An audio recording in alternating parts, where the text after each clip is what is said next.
Recording and okay, here we go. Right, so I'm very excited today because this is our very first interview in the podcast. Hello and welcome to Mind on the Rocks, your podcast about mental health. I'm your host, Rodrigo. I have with me my co host, Manu. And today we're welcoming Dr. Daniel Berman. Hey, Daniel. So, who are you and Well, what is your mission? I'm very well. Well, thank you. My mission is to help people make their educational dreams come true, and specifically through the application process, maximizing their chances of admission. Sounds really cool. So can you tell me about like your experience with that kind of thing? Sure. Well, it goes back several decades, actually. So, my roommate in college was an aspiring medical student. And as you may know, there's a challenging personal statement that needs to be written for that purpose, as well as some other secondary essays. But he was stumped about how to do that. So he came to me. I helped him. He got into one of the country's top medical schools, one of the top 10 schools. And people started coming to me, mostly in the beginning, friends, and then friends of friends. I have a lot of international student friends. And to make a long story short, eventually I started doing this on a full time basis professionally. That's so interesting. Yeah, nowadays I think I don't know about like younger people, but I did feel like a lot of pressure from my parents to get like a college degree, go to a prestigious college. And as I was a couple years ago, I was on my 17s maybe, and people were just like the only thing that matter is what college you're attending. Are you going to get into one of the elite unis, or are you just gonna be like someone that, is not on the top 1% or whatever? And there's this kind of like huge pressure that you have to be like this prestigious person. You have to be on the top unis to have success. And I think a lot of people like link that kind of like academic success to actually their self-worth. So this is where like mental health starts to show up, right? Hey, if I don't join like Ivy League, then I suck, if I don't get accepted, then I'm not good enough, or and then I should just settle and I don't know, work at McDonald's or whatever. So how you think we evolved from back when you started to nowadays? Do you think that pressure got better, maybe got worse? Well, sadly, I think the pressure has increased as the level of competition has increased because those schools that are known as the elite or luxury schools have become more competitive than they used to, and they're even becoming increasingly competitive as time goes on. So I think it's part of the overall trend of society toward competition. I think it's not healthy. I think there are many things that can be done. To take your analogy about Ivy League versus McDonald's, there's a tremendous distance in between the two.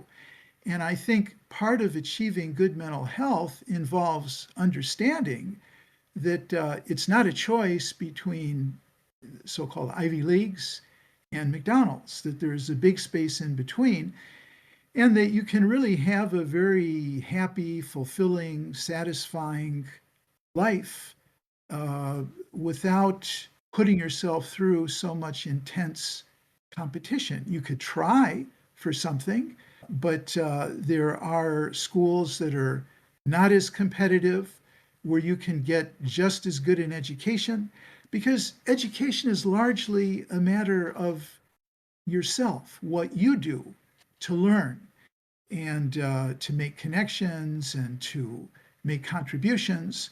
So it's largely a matter of what you do within yourself. And that, I think, goes a long way toward mental health and also getting yourself on the right track, on a track, a major, a career path that's right for you. And if you don't mind, I'd like to just mention a free resource that I think is so valuable that I don't want it to fall through the cracks. So there's something called 16personalities.com, 16 personalities, plural.com. It's not my website. I have no affiliation with it. I have no financial interest in it. But what's so wonderful about it is that it does what not so many years ago you would have to go to a psychologist who was licensed to administer a particular, what's called a personality inventory. Now you can do it in 20 minutes online for free with a fun quiz. And what it does is it generates a 4-letter code that is your personality type. That type can be matched with a major in college, university, and a career path. And it's astoundingly accurate. I'm not saying that in every way, every single time it's going to be, but all the people I've worked with, all the students, they're always amazed at how accurate it turns out to be.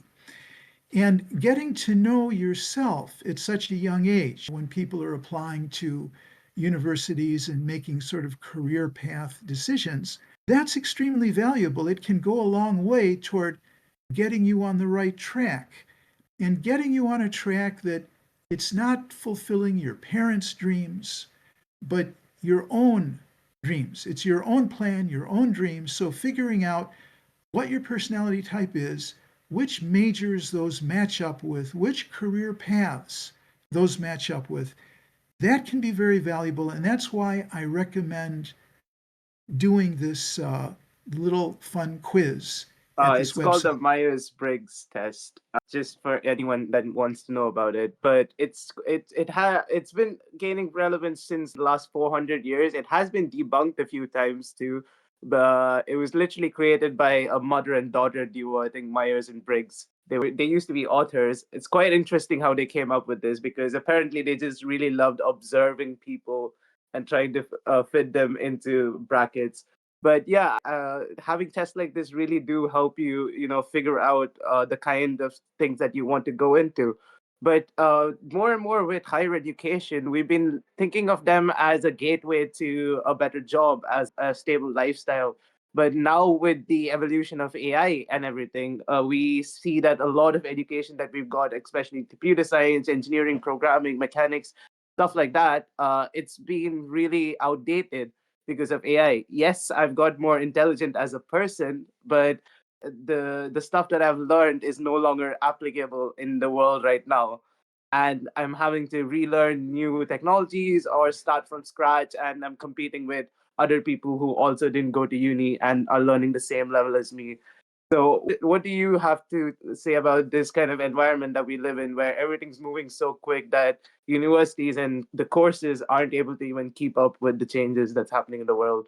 That's true. Well, continuing education becomes extremely important because you can't just get a degree or get a certification and then it's one and done for the rest of your life the way it used to be not so long ago. So, continuing education is very important. Now, thanks to what's known now as MOOCs, OCS, massive online something courses, it's relatively easy to do that sort of continuing education. It's often free. So as long as you take the initiative to keep up with things, that can be done. But again, what about this?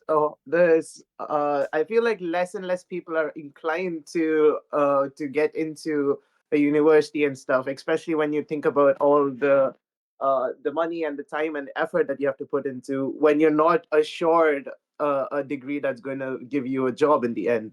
Yes. Well, part of this is an exercise in finding your path in life. And finding one's path in life, it's not necessarily a matter of a job that's going to pay you well, that's going to compensate you materially, but to find something that you really want to do, something that you're passionate about. And, there's this great quote by Picasso who said that the meaning of life is to find your gift, and the purpose of life is to give it away. And so there are many things that one can do in life to find one's gift and to pursue one's passion. It's not necessarily always a matter of material compensation. You may do something that pays well and you're miserable in the job, right? Or you may do something that you're thrilled about and it doesn't pay so well. My nephew, for example, is a musician, and he's not making a lot of money, but he certainly is enjoying his life. And if you ask me, well, what is more important? I think the answer is obvious. You want to do what you really enjoy doing.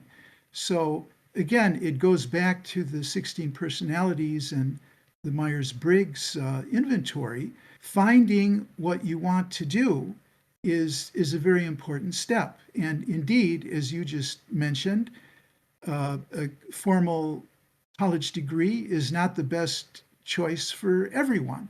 It sort of depends on what you have in mind in life. So true.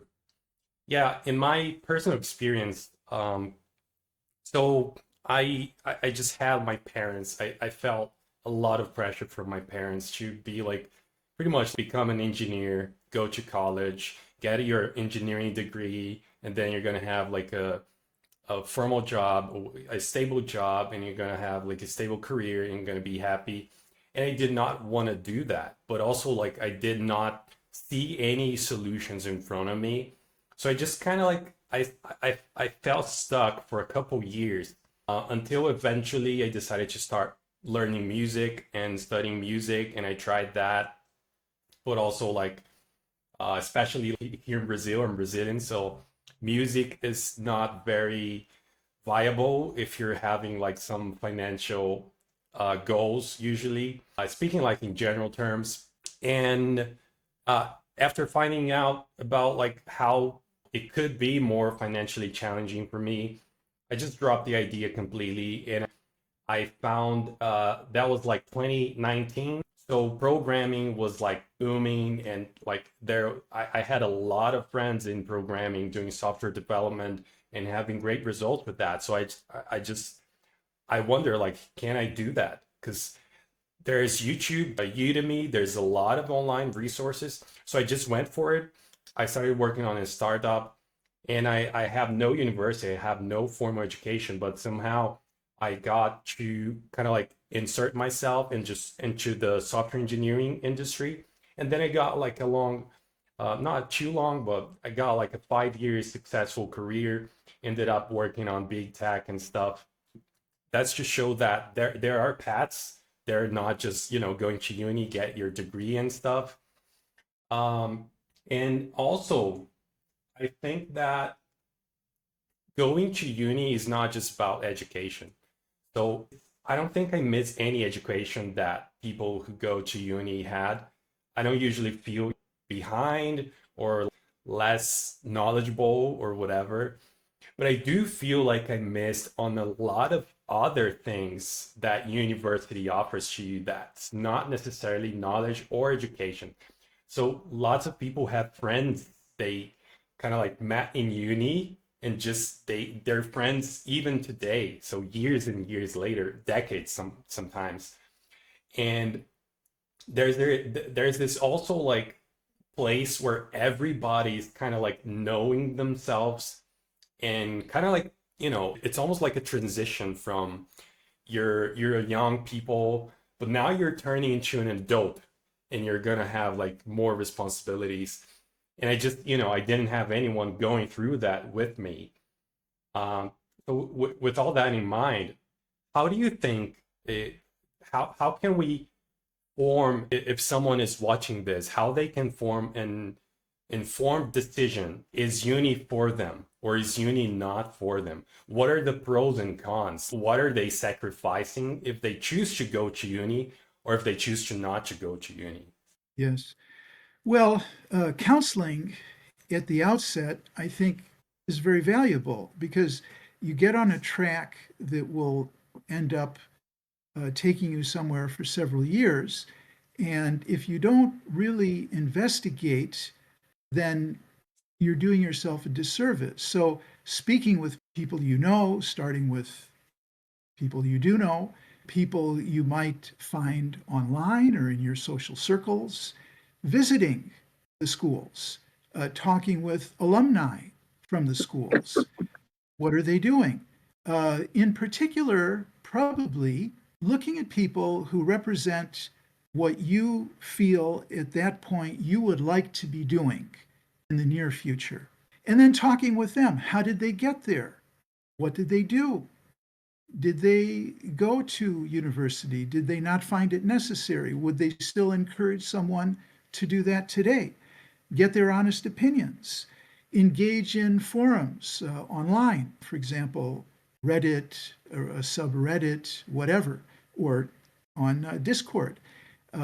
People will very honestly share their opinions. You do have to invest some time to figure it out, but it's really worthwhile because for the next few years, you're going to be getting on a track and it's going to be consuming your time, your money. And so you really owe it to yourself to do some of that investigation. So true. That makes a lot of sense. What advice do you think that someone should get before they actually make the decision, whether they decide if uni is the route for them or not? So, what do you think that one main factor is that would maybe make that decision for somebody? Well, I don't know that there is a single factor. I think really it's a multitude of factors.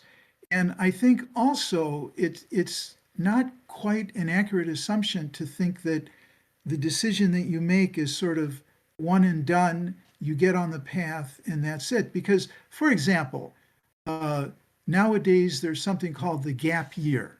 So people take a year off between Mhm. high school and college and they explore, they experiment, they think about things, they travel, they talk with people. During that year, you can learn a lot about yourself and the world.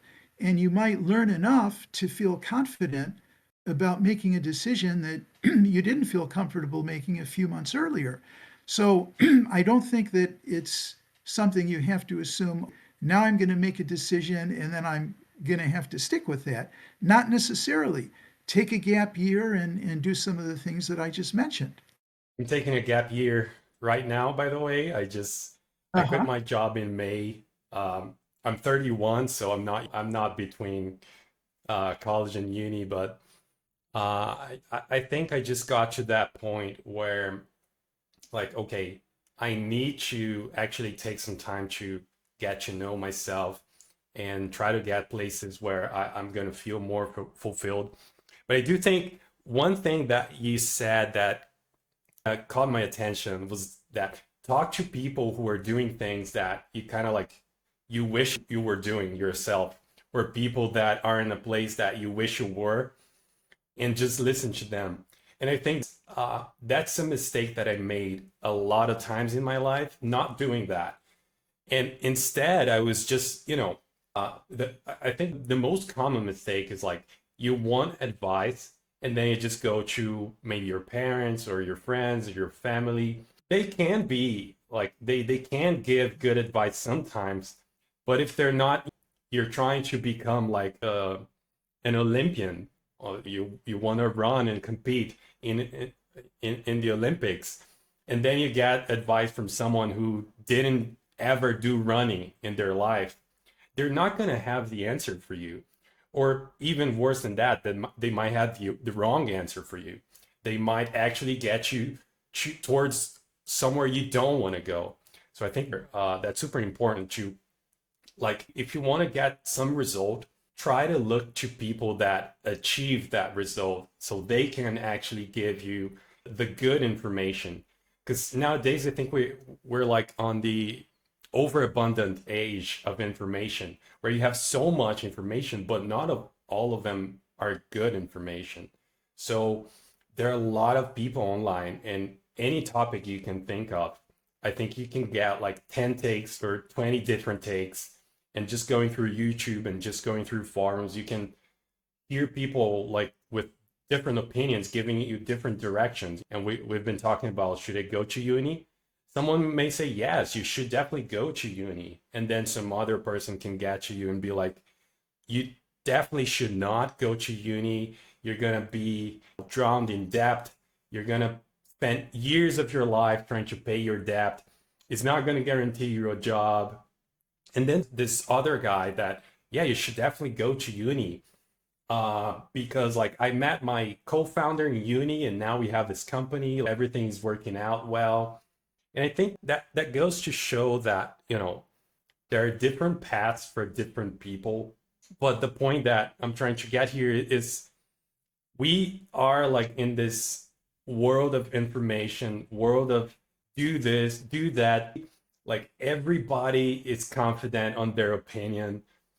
How do we know, like how can we tell like which is which? How can we tell I should listen to this guy, I should not listen to that person? How can we tell apart good information from bad information? I think the simple answer to that question is the more people you talk with or you communicate with in writing online, the more precise a picture you will get. It's like a big puzzle with a lot of pieces.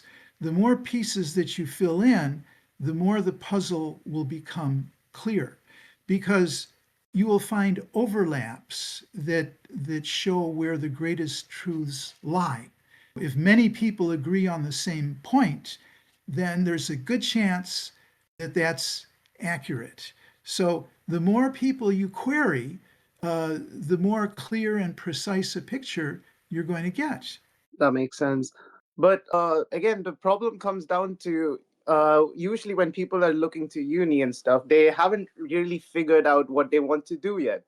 So I feel like more people look at uni as a place that even if they don't really know the direction that they want to go in that 3 or 4 years that they are there, they'll probably be able by the end of it, hopefully they have a better idea of the kind of person they want to be because you're just there with a lot of people from different cultures, different backgrounds, different mindsets, and you're all mingling with each other in the same classes, becoming friends with people you never thought you'd meet, and hopefully because of all of this by the end of 4 years you end up in becoming a completely different person than what you actually initially thought when you went in. So I feel like that's kind of the main calling factor to a lot of people to university rather than the degree itself. Yes, well, it's a socialization process. It is a process of discovery and exploration. Yes, it's many things. Teamwork as well, learning how to work with other people in projects. Okay, I think we're getting like a clearer picture now. So tell us a little bit about your actual process. So, some young guy, 17 years old, come to you and hey, I want to join this university. What is this step-by-step process you take, or do you just talk to the person before? What is it? Yes, well, it's a yes on both counts. I do speak with the prospective applicant first. We have a discussion about what they are thinking, what their plans are, what their hopes are. And I prefer to work with people who are realistic because that way I can probably help them better than if they're not realistic. After that point, I do suggest that they take this personality inventory and we can see whether their personality matches up with their plans. Very often, their plans are sort of imposed upon them by their parents. And well, that's often not the best way of doing it. So one of the reasons that I sort of highly encourage people to do that personality inventory is to really make sure that what the path that they're on is something that they really want to do. So anyway, then the next step to get back to your question is because universities are competitive, even those that are not the top universities. There's always a certain element of competition. So people apply to a number of different schools. So we start out by getting organized. What schools do you want to apply to? And what schools might be the best fit for you? And along those lines, there's another set of free tools, which is what I call matchmaking sites, where in the cloud there's software where you can input information about yourself. For example, the type of school you think you'd like to attend, large school, small school, liberal arts, large research university, the majors of interest to you at this time, what your grade point average is, and so on and so forth. And those sites will suggest matches with universities. And again, because actually on my list, there are 16 different free sites, matchmaking sites like this. And by the way, I'm happy to share it with anybody who asks me for it. But again, the matter of overlap, for example, if all 16 of those websites agree on 2 or 3 particular schools, then probably those schools really deserve your serious consideration.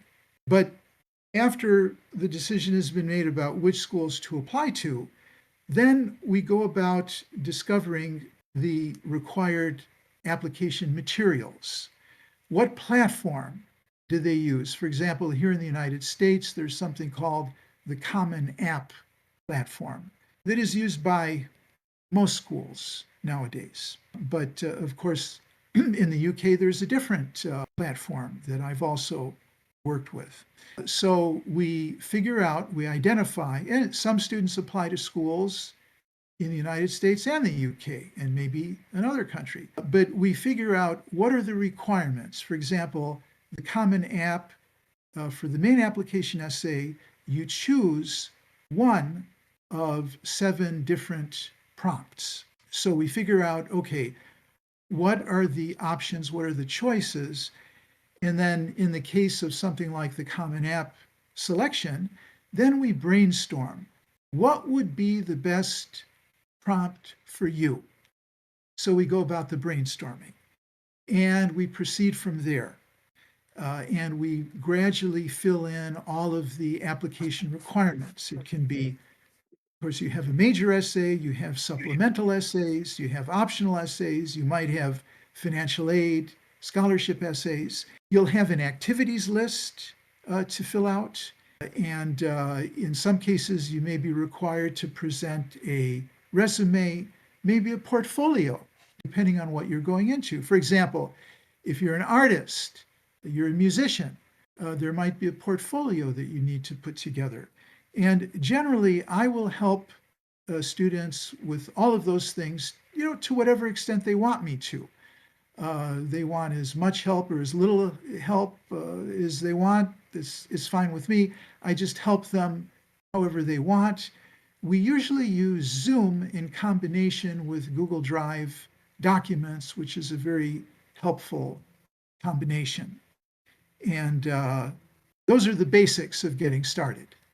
Yeah, I absolutely how you mentioned a couple times, like we see which university like is a good fit for you, or like we check the path you're taking is the actual path that you want to take.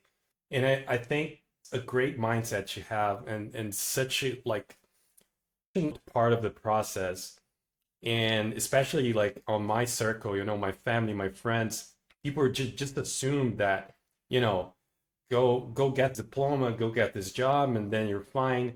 Then you're just gonna buy a house and that's it. And it's not like that for everybody. And I personally feel more inclined towards a different path in life. And I even feel like, during my 5 years working as a software development, I mean, we're working out well. I had my career, it was going good. I got a couple promotions, but eventually, like, as I hit like kind of like this 5 year mark, I just started like more and more questioning my my path, motivation, my reason to be doing all this. And even though like I got financial success and stability and money, and my parents were like, "Hey, good for you, you made it." I think that ultimately it working out for me. And I did take the task you mentioned about the 16 personalities, and I noticed I'm a mediator guy. And there are four quadrants that people can be part of.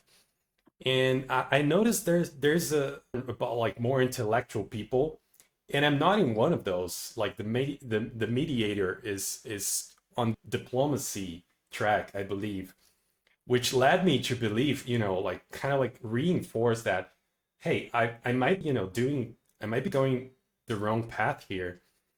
And I of people feel that, but not necessarily everybody who feels like that actually has either like the motivation, the courage to stop what they're doing.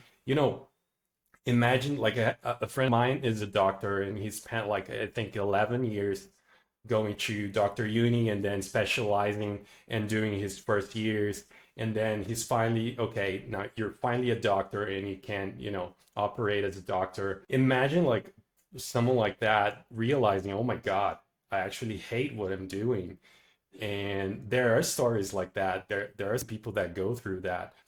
So what advice, like from the moment that someone realizes, oh, this path might not be for me, what are the steps that I can take even in my personal life to get to know myself, to get to change my path, to understand like how should change my path, like how, because I'm literally trying to figure this out right now in my personal life. Like I'm trying to things. This podcast is one of those things that I'm trying, and it's been really fun.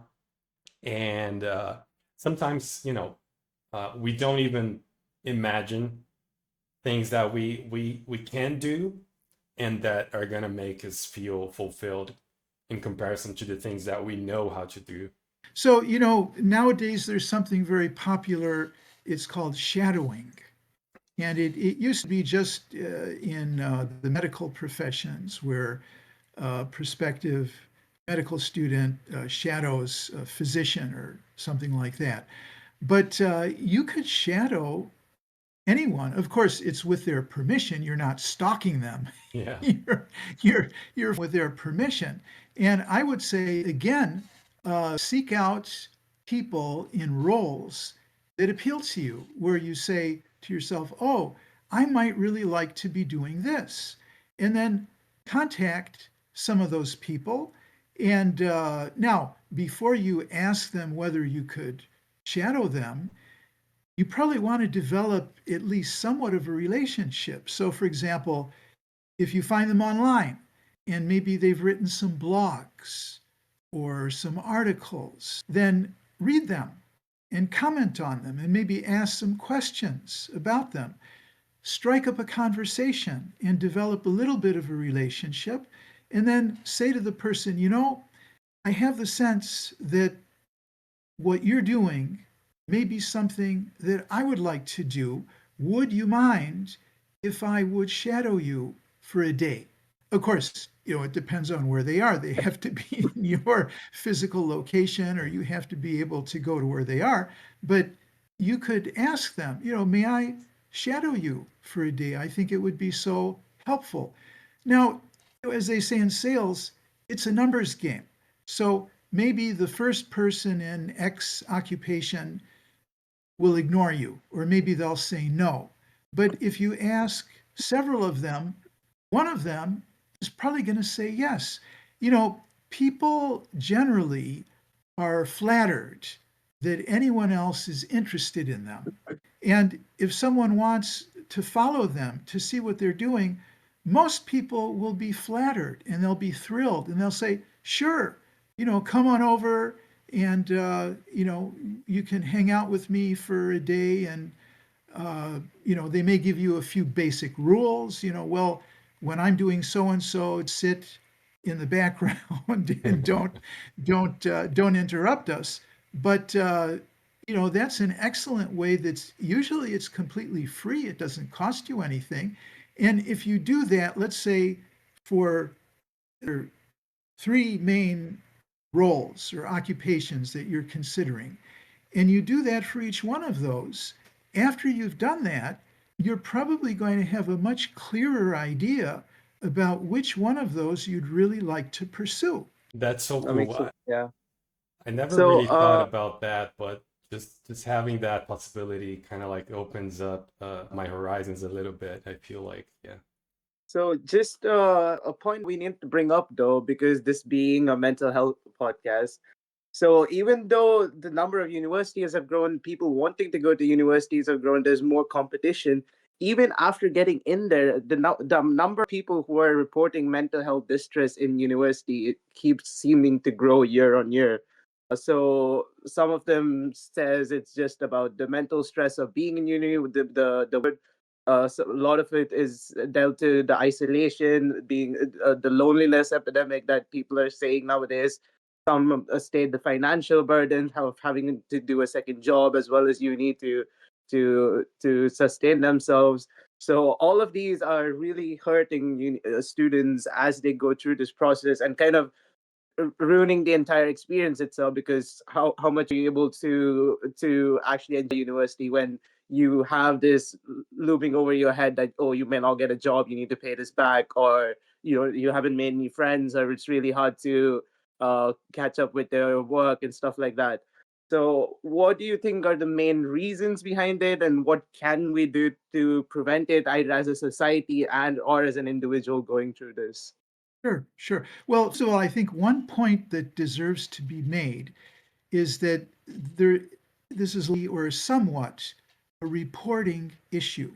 And nowadays, increasingly, people are more willing to disclose mental health issues. So part of the rise in the reporting of the incidence of mental health issues may be due to the increasing willingness of people to report those issues. But it is true that there are a lot of issues that arise, not just in college, but any time in life, but maybe especially in college, because it is a time of stress and rapid development. I think the quickest, easiest answer to your question is to seek out counseling. Now, as far as I know, every school has a counseling center. And as far as I know, any student who's enrolled in the school is entitled to counseling at no additional cost, beyond what they may already be paying for tuition. So, willingness to get help when you need it, I think that's the single most important piece of advice that I could give, because you'll have a trained professional. Very often you can have a certain decision in selecting which counselor you want. So if one counselor who's assigned to you doesn't seem to click with you, you could choose someone else. But it's very important to get help. And if you get professional help early on, then the chances are that you can do much better and you can recover from whatever issue you're experiencing, and you can enjoy your at the school that much more.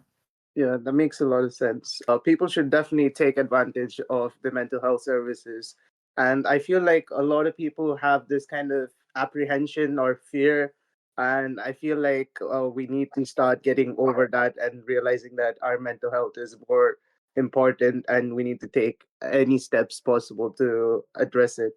That reminds me, I used to work in this fintech company in Brazil, and I got like loads with lots and lots of responsibility willingly. They didn't force me. I just willingly took more responsibility that I should have probably. And then I contact they had like this support system where you could, apply, and then you could like I think 4 or 5 therapy sessions with them in your city, and I contacted them, and then I told my peers, I was like, oh hey, by the way, did you know that we have this resource available? And I contact them, and they were like, you did what? They were kind of shocked. They were like, oh my god, like, are you okay? And I'm like, I mean, obviously, like, something's wrong because I'm using the therapy, I'm using this resource, but it's not like, hey, it's fine, okay? It's I'm just for help because I identified that I need some help, and it's okay to do that. I think people, maybe because like we've been like going through changes in society so quickly, but I still like this taboo over like needing help. It's not even about getting help, but like if you need help, then you're either crazy or something's wrong with you or something's off, and you probably probably maybe I don't want to be close to that person because they do therapy, they're crazy, whatever. And And a lot of people who go to therapy don't want to let others know that they're going to therapy yeah, because it might make them seem weak or lesser or damaged in some way. And you don't have to disclose it. It's completely up to you. And the question that I would ask, if I may, is friends who regard you that way, maybe there's a better choice of friends. Friends who will accept you for who you are, for what you're doing, and who will be more open-minded about what you believe in. So if they have a problem with it, it's usually called a stigma. If they believe Mm. in the stigma that's attached to mental health counseling, well, that's their lack of understanding. It's not your problem, so it doesn't matter. yeah. And I've been in this direction. I feel like in my personal life, I've been not like it's like this active thing, but I just feel like naturally I've been pulling away from people that are more like taboo and don't talk about mental health much. And I've been just naturally being closer and closer to people who either like relate to me, they have some form of anxiety or some form of they've been through depression at some point, or people that they're just like either open-minded or more educated on the subject. Maybe they don't go through that necessarily, but they kind of keep up with news and information, and they realize, hey, it's a real problem. I acknowledge this, and they're more empathetic, let's say. One thing that I wanted to touch on, you mentioned that because things change so fast. We got AI, we got new things, we got technology changing all the time, and you mentioned there's not like we're not in a one and done world anymore.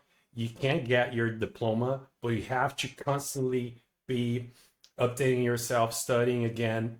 How do you um how do you usually like advise people to go with that? I know different areas, like if you're a musician, you're probably getting updates differently from doctors with doctor conferences and all. But in general, if you have someone that is young or is in university or maybe just graduated just now and they feel like, oh my God, I have to keep up somehow, but I don't know how. Like, how should they go about this? Well, there are a number of different ways. One, of course, is to talk again with people in your area, maybe some people who are a little more advanced in their careers than you, and ask them, well, what do you do? How do you do it? Another thing that has been great for me is podcasts. And, quite frankly, uh, several years ago, I discovered a platform for podcasts, and scrolling through the menu and getting sort of recommendations for other podcasts based on what you're listening to. It's been a tremendous source of new knowledge for me, where I can learn all kinds of things about the world in so many areas at my convenience. That's the great thing about this technology. If you're making your bed or uh, shaving or showering or whatever, you can have it on during downtime when you wouldn't be doing something else. So that's another great way. And then forums, online forums, where you can post questions. For example, if you're in a physician, there's something called the doctors forum, and you could post a question anonymously because you all have handles that it doesn't expose your actual identity, and ask a question, post a question. Well, what are you all doing to keep up with so and so? And you'll get responses that will be, very often very enlightening, that you can choose from depending on what is most convenient for you. So all of those things I think you could access. I personally love podcasts. Lately I canceled my Netflix sub. I canceled my Twitch sub. I canceled everything because like the only thing that I've been using is just Spotify and YouTube.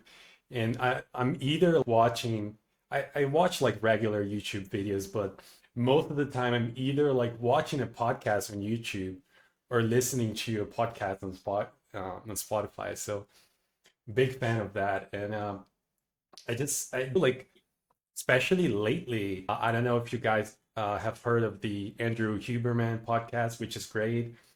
And also lately, I've been listening to a lot of the Diary of a CEO podcast, Oh, that's amazing. and they Yeah. have like all kinds of specialists and guests of different topics that some cancer specialists and health specialists, sleep specialists, and I feel like there's a lot of information that I get there that I wouldn't I will upon it if I didn't, listen to a podcast. There's so specific. It's so specific, like, hey, I'm a sleep coach, and like I take care of, athletes and NBA people that need to get a good sleep before their games or whatever. And then you actually have access to information that used to be like um highly inaccessible, I think. And nowadays it's just like, hey, you hit play on a video and it's there. So I think podcasts is just it's just like I think such a yeah, go ahead. I I think one thing that's more important about podcasts and just like video form content and stuff, it's the fact that all of this information probably existed in the time of internet, but as huge long papers that you had to read through to actually get to the source of it.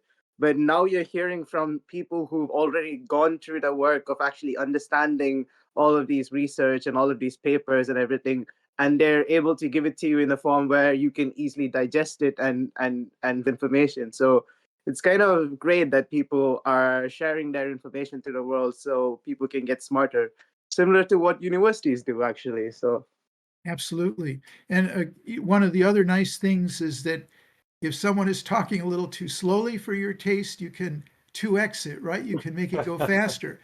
If a yeah. commercial comes on, you the forward 30 seconds. And so it's isn't it? Yeah. Yeah, yeah. You wish you can do that in universities too, fast forward some of the lectures. If I got to a uni class or something like that, I probably would feel stuck. And I'm like, where's the 2x button? Like, can it to the next episode? I don't like this one. But What yeah, if you okay. miss and what if you miss something and you just wish that there was rewind button too? Yeah, Yeah, yeah. exactly. Yeah. Oh, that's funny. Okay, Dr. Daniel, like, do you have anything else that you think we missed or any important info that we didn't talk about?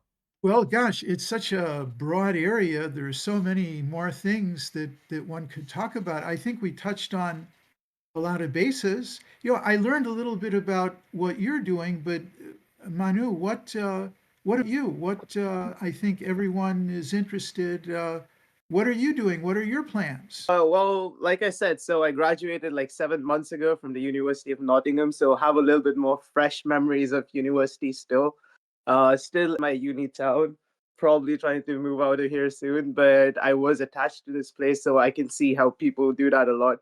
But when I graduated, I realized that working 9 to 5 wasn't really for me. So me with a few of my friends from university, who again I wouldn't have got the chance to meet because of without university, we built a social media app so people can scroll smarter. It's like TikTok or Instagram, but you scroll through the videos and actually get podcast clips and TED talks, stuff that actually makes you smarter. So even this video is going to get chopped up and put onto that platform, into our platform soon. So I we're see. just doing podcasts, interviewing people, getting the word out, and hearing stories from interesting people.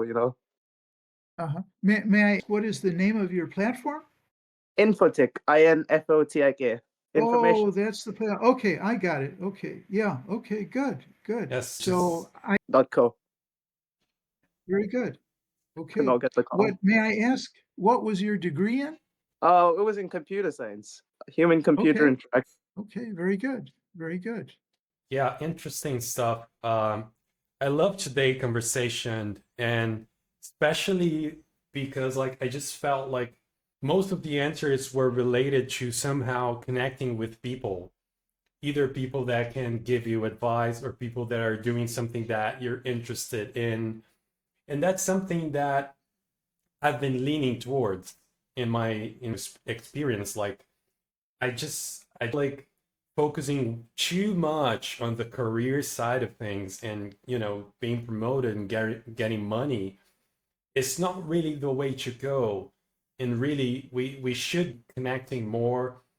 And probably I'm take a risk and say that if I had done this more over like my whole career, I would probably get like some signs that I was in a weird kind of path earlier on instead of like going through all the 5 years and then suddenly stopping, taking a look at the mirror and being like, okay, so things need to change. But yeah, great conversation, and thanks for being here with us. Yes. Yes. May I ask one more question? I'm curious. You're in Yeah, it different continents, different countries. How did the two of you meet? was a great On a Reddit question. on a Reddit thread. Ah, okay. All Yeah, we right. Very met on good. So Reddit. that's okay. Yeah. Good, good, good. And that's where I connected with you, Manu, Yep. right? Yep. Yeah, good. So Always that look out. illustrates the power of those good. Yeah, Definitely. May I give out a quick URL, a quick website, so just of in course. case Yeah, anyone please tell where they might can find you. might want help with a personal statement or application essay. Best personal statements with an S plural.com. Best personal, and send in the query form if you wish. No cost or obligation for that. And I appreciate the opportunity to speak with both of you. Yeah, Likewise, we'll have all links down the video. So yeah. Excellent. Thanks everybody, and this has been the Mind on the Rocks podcast. See you in the next one. Bye.